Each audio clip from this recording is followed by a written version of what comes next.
approach this in a different manner. Let your quick sit down, be cool. They ain't going nowhere. Thank you for coming to church.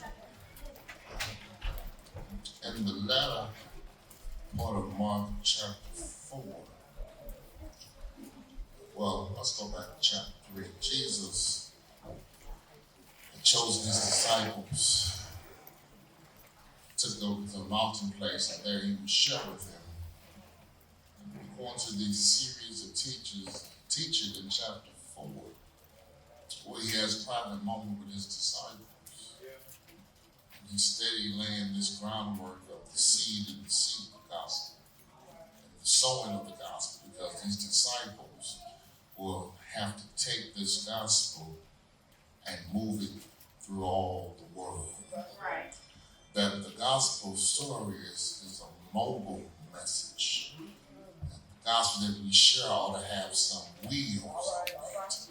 And it is a stagnant, remains in one place, but that it moves throughout the world. But when we come to the close of chapter 4, there's a question that is asked. Because when we last met you all here, Jesus takes these fellows after teaching, and they get into the boat and they go to the other side. He said, let us go to the other side. While they were on their way to the other side, there became a storm. Jesus is asleep on the ship because he's God and he's man. He's been ministering all day long. He's had a horrific schedule. Now he wants to take rest while they take this boat ride to the other side.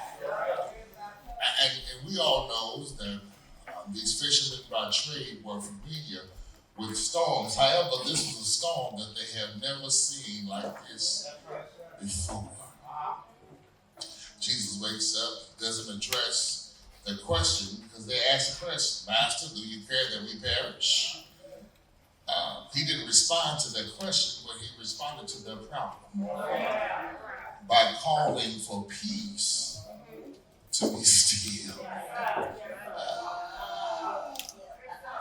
In calling for that, they responded with a question, because he asked them why they were so fearful.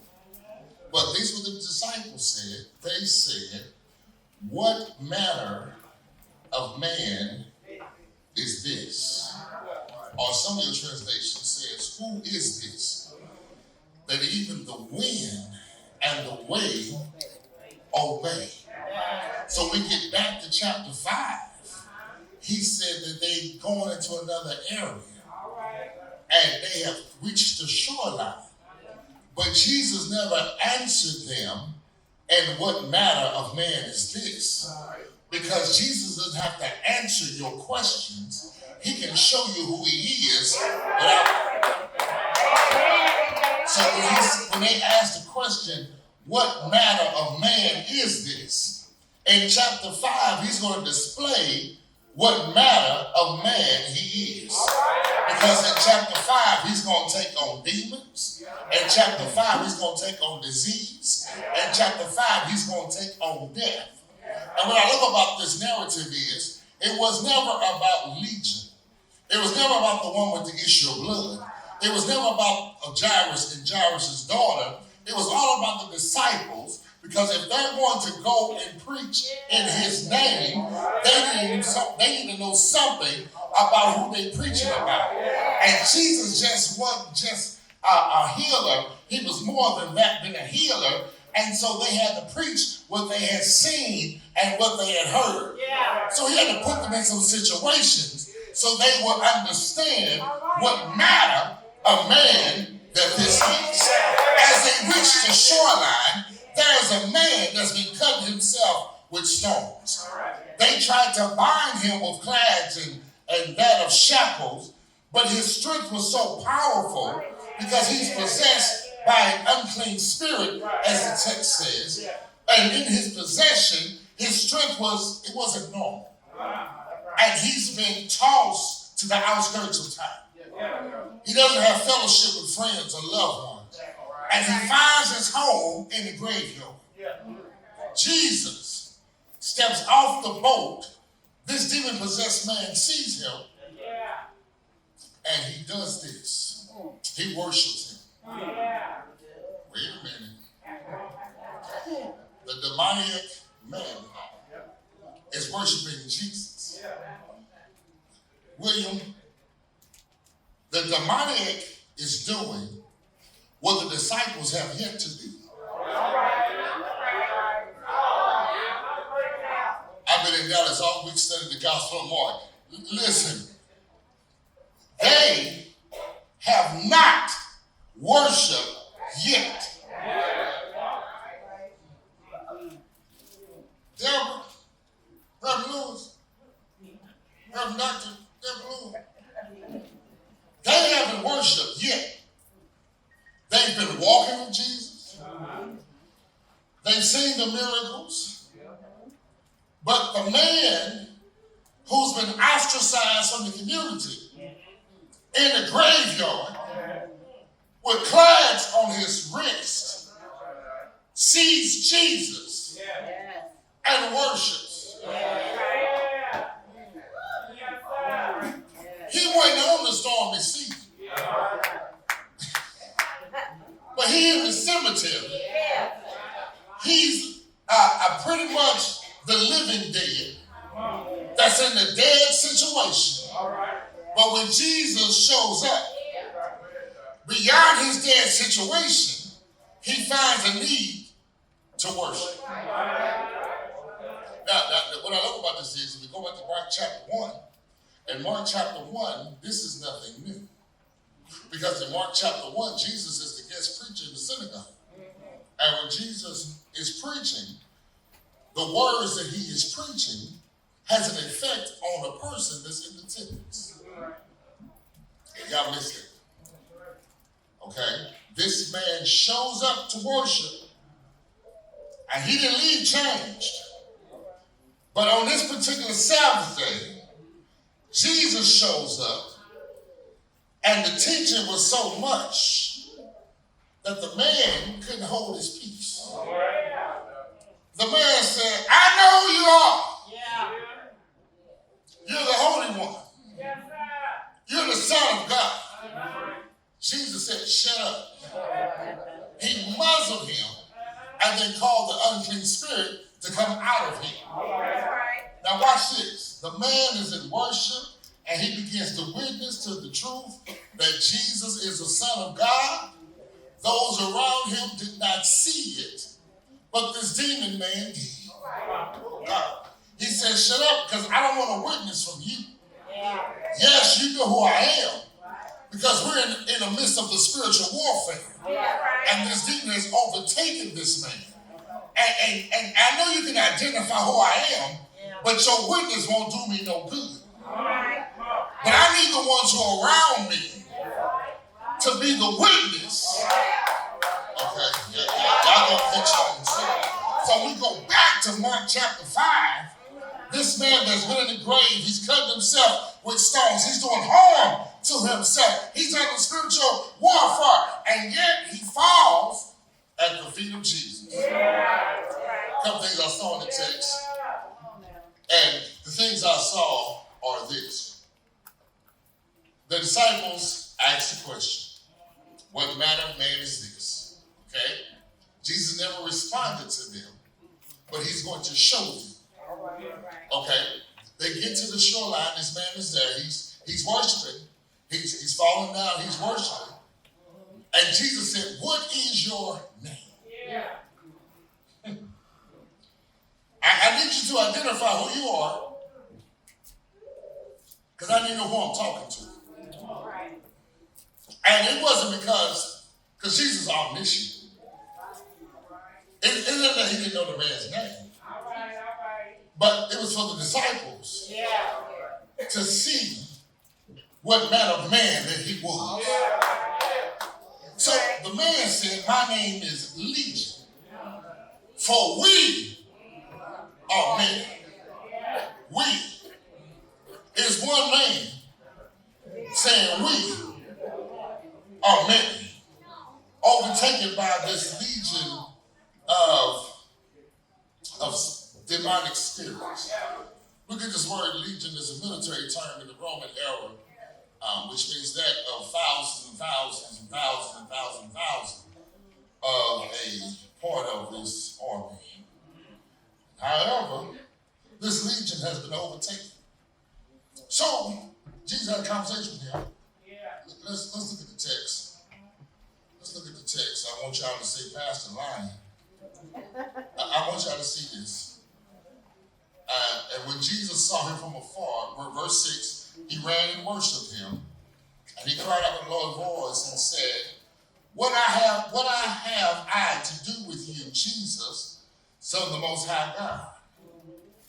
He said, I implore you. I beg you. I ask earnestly this request. You, by God, that you do not torment me. Now, the worshiper in the text has demonic spirit. This is demonic spirit. And he asks for a request. Could it be, I don't want to be guilty of spiritualizing the text, thank you, Tracy.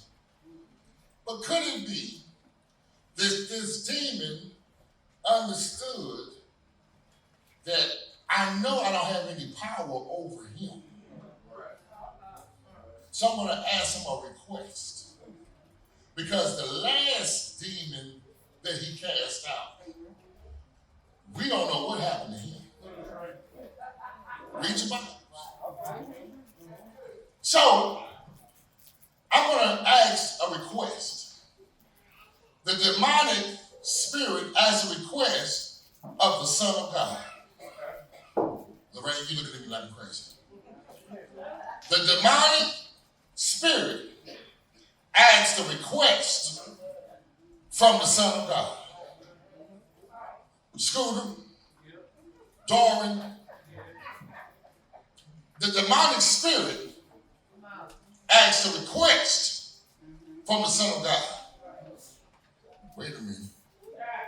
If a demonic spirit can ask a request from the Lord, surely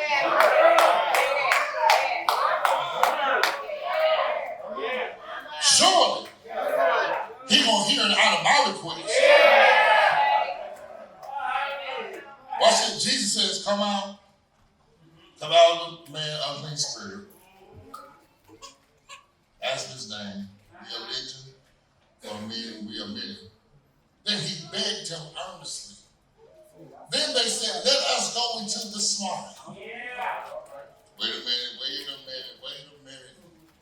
We don't want to be cast into the abyss. Because the question on the floor is, what manner of man is this?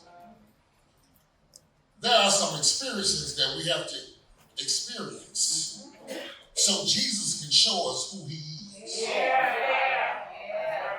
Watch this. A lot of us in here have been told about Jesus. We've been told about it. But something happens when it moves from that of telling or being told to experience. See, somebody was told he was a healer. But somebody knows he's a healer. And the only way to know that he's a healer is that you have to experience. Okay. Somebody been told he's a bridge over troubled waters. And you didn't know until those waters got troubled that he can speak peace to your situation. Y'all see where I'm going with this? In other words, there are some experiences we have to endure so that we can understand the power of what manner of man that this is. That this is just not any other man.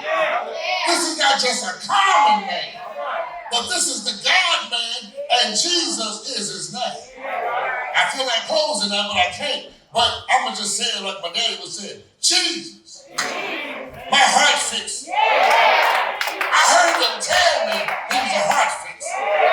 But now I know that he's a heart fixer. Jesus, my mind regulator. They told me he was a mind regulator. But now I know he's a mind regulator. There's a difference in what I heard and what I know. Because of the power of his name, the power of his presence, the power of who he is. I don't have to ask the question, what manner of man is this? He already proven himself. Listen, I ain't got to wait until it's over to give him praise. I can praise him before I go through, while I'm going through, when I come out from through, because I know that greater.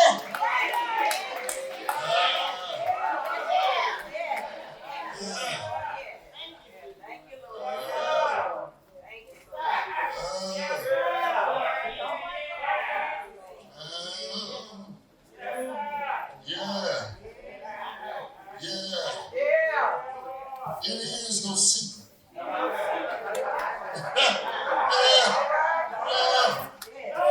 I'm sorry. This thing ain't got personal now. It is no secret what God can do. What he's done for us. He will. Yes, he will. Yes, he will. Yes, he is. You got to believe in what manner of man that he is.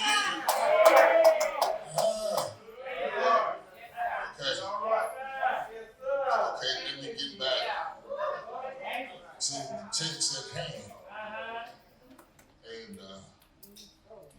And Jesus is showing these disciples that if you're going to walk with me, you got to know who I am. And the problem is, we like the walking. We don't want to go through it. David made it best, but David said, you ain't know I walk through. Yeah. Those valleys.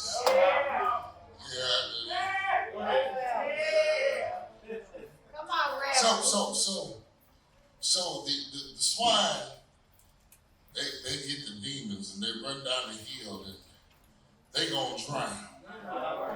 But that ain't important. The important part was when we get down to the latter part, verse 18. Look at here. I want to show you something. Because the demon man was just a palm for God's glory. This was a lesson for those who are walking with Jesus. I want you to look at verse 18. Verse 17. Then they began to plead with him to depart from the region. So the people want to put Jesus out because they lost some swine. He has disrupted this community. So they want to put him out. So Jesus, I love about the Lord. He ain't going to force himself on you. But the demonic man that's now healed is clothed and in his right mind. Go back to verse 15. Then they came to Jesus and saw the one who had been demon-possessed and had the legion sitting and clothed in his right mind. He's sitting and he's clothed. When we first met him, he was naked and worshiping, crying out, cutting himself with stone. Now that the demon has been called out of him, he's sitting and clothed in his right mind. But look who he's with. Once he's healed, he don't go away. See, some of us are guilty of when Jesus heals our circumstance, we run away. But it ought to make you want to get closer.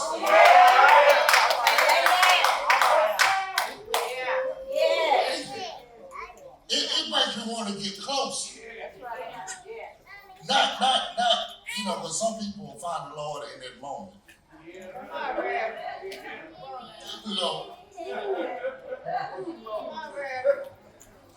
If you heal me, Lord, Lord, I'm going to court. Lord, they hungry me all year. Lord, I'm going to court. I need you. But come out victorious.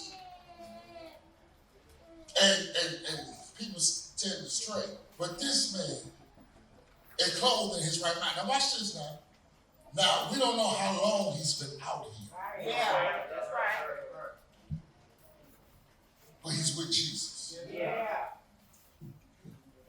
He's been ostracized from family, from the community, from fellowship. And in the day, I don't care if you're an introvert, extrovert, whatever virtue you are. We were not made to be alone. So this man ain't worried about what happened in time. But he wants to hang out with Jesus. Watch the text. When he got, verse 18, when he got into the boat, he who had been demon possessed begged him that he might be with him. However, Jesus did not permit him to go. Lord, they put me out here. They didn't call a psychiatrist. They didn't call for the mental ward. But they put me out here in the cemetery. They chained me down like a dog. They had me out here all by myself. Been crying, weeping, and wailing. The strength broke the chains. But when you showed up, all that changed. And I need to be with you. That's what my security is. Watch what happens. Jesus said, no. Watch this. I can't do no good in this area because they mad about some peas. I can't bring any joy to this area because they're upset because of the loss they just took. However, I need you to go home and tell your friends what good things the Lord has done for you.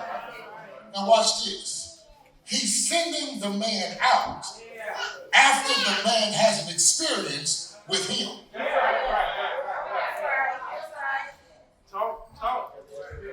Come on back. He's called his disciples. Amongst the multitude, he called 12 to be his disciples. Who, when they get their experiences to know who he is, then they will go and begin to preach about him. However, this man is being sent out to be evidence of his experience with the Lord.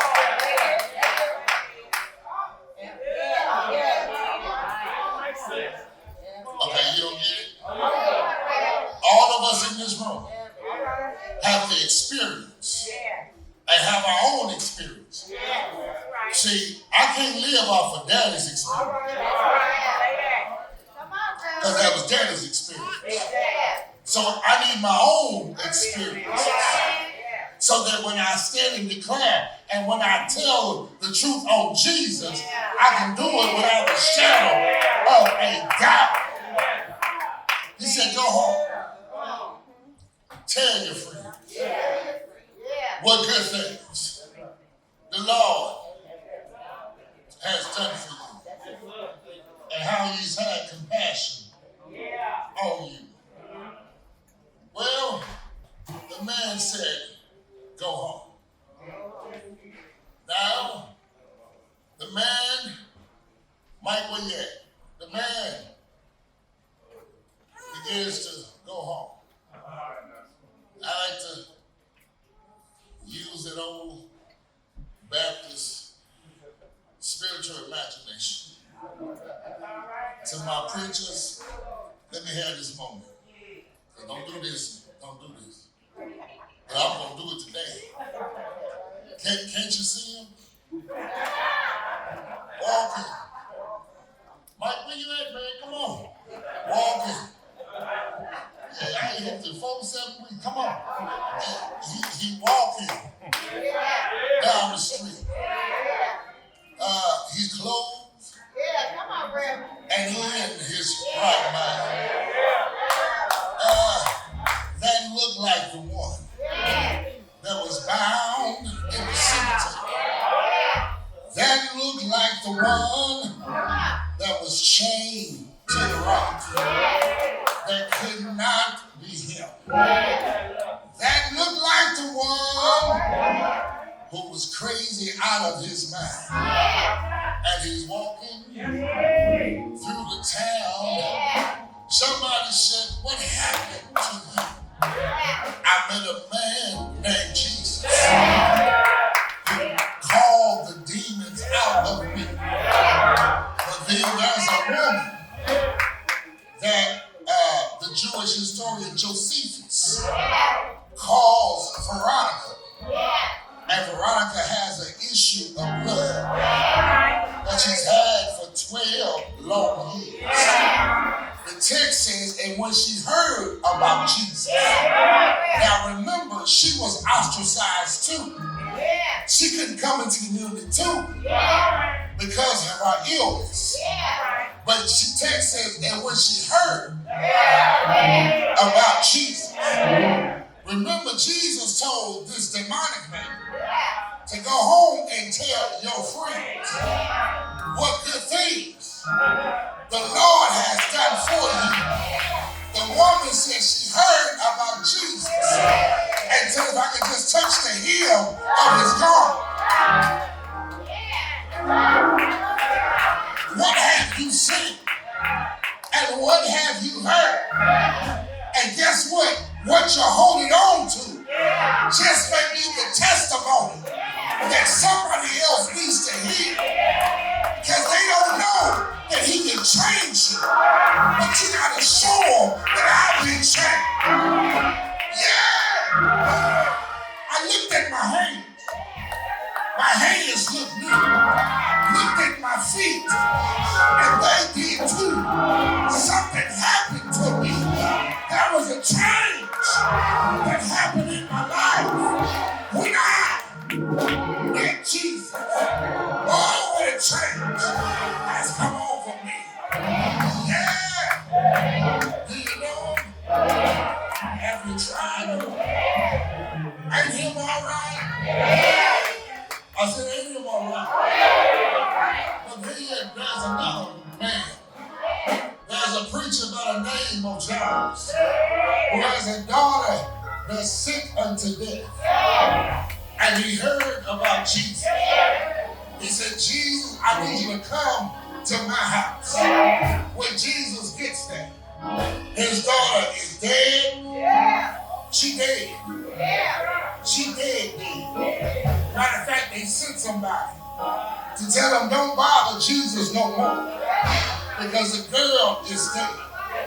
Jesus looked at Jairus. He said, only believe. Only believe. They go to Jairus' house. Jesus puts everybody out the room, calling Peter, James, and John, because I got to show you What manner of man is this? That I got power over the sea. I got power over demons. I got power over disease. And I got power over death. I got all power and everything you need. You just gotta believe. Now I need to ask the question, are there any believers in the house that know that God can and God will fix your circumstance? Can you help me? Help somebody and tell them, I know for myself that He is who He said He is. Who is He? The God of the Father, full of grace and truth. Who is He? He's the great I am. Who is He? He's the bread of life. Who is He? He's shelter in a time of storm. Who is He? He is Jesus, His name.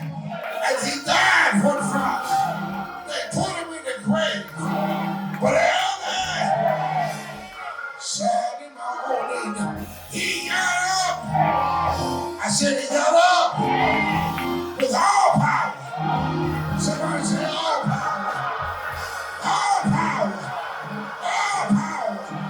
Not some power. All power.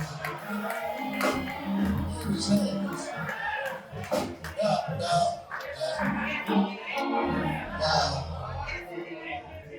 I gave you a preview in chapter 5.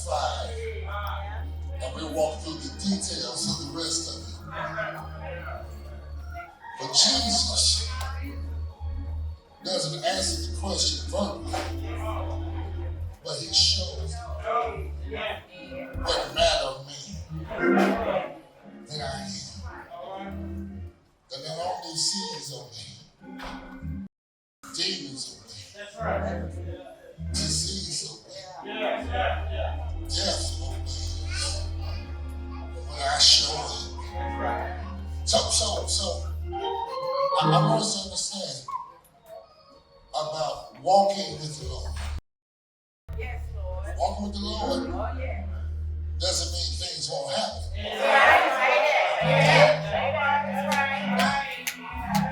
It don't mean things won't happen. Walking with the Lord means I'm not by myself. That's what I mean. I'm not in this all by myself. I'm more than a conqueror.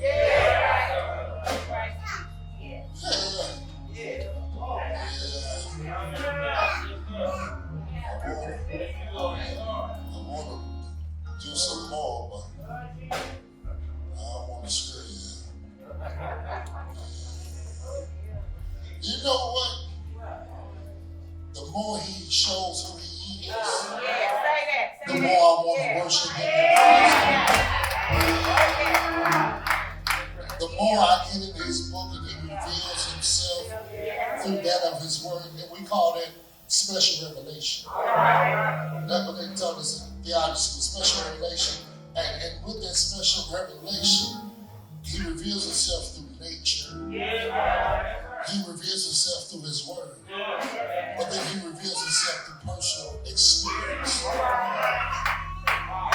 And those experiences are needed. Okay, let me just have my moment. My doctor tells me, David, he says, I still can't figure you out. He said, you're the most healthiest sick person I've ever seen in my life. He said, I'm so amazed. I stood over your lifeless body. I saw you wake up. Every time I go to this man, I see him once a month for clinics. And he always shakes his head. And he says, I just don't understand. And I told him, you won't understand because you don't know my Lord. And the Lord's going to use me to get you saved. It's all about what God wants to use for His glory. If I'm a part of